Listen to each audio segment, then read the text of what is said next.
ఓం శాంతి. దీపావళి దీపాల యొక్క పండుగ. ఒక దీపంతో మరొక దీపాన్ని వెలిగిస్తాము. ఇలా దీపాల మాల తయారవుతుంది.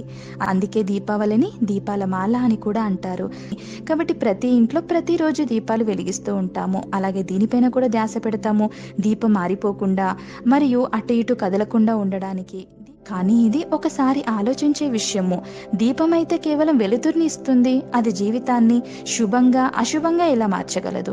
ప్రతిరోజు మనం ఎందరినో కలుస్తూ ఉంటాము. ప్రతి ఒక్కరూ అన్ని సంబంధాలలో కూడా ఇతర సంబంధాల నుంచి ఏదో ఒకటి కావాలి అని ఆశిస్తూ ఉంటారు. మనం మాట్లాడే భాష, మన ఆలోచించే విధానం మొత్తం పరివర్తన అయింది ఈరోజు.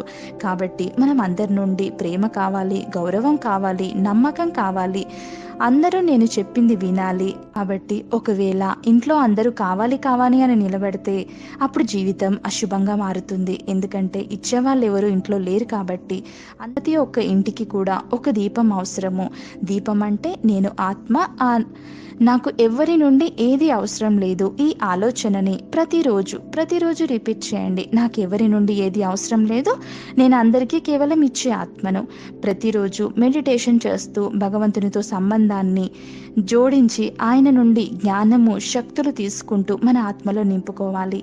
నేను ఆత్మను, ప్రేమ మరియు గౌరవం యొక్క దీపాన్ని వెలిగించుకున్నాను మరియు అందరికీ కేవలం ఇస్తాను కోవాలి అనే సంస్కారాన్ని ఇచ్చే సంస్కారంగా మార్చుకోవాలి. మన జ్యోతిని వెలిగించి ప్రతి ఒక్కరి జ్యోతిని కూడా వెలిగించాలి. సరైన రీతిలో ఈ పండుగని, దీపమాలని జీవితంలో జరుపుకోవాలి. దివాళీ కేవలం ఒక్కరోజు మాత్రమే కాదు, ప్రతిరోజు మన జీవితంలో, అలాగే మొత్తం సృష్టిపైన కూడా. ఓం శాంతి.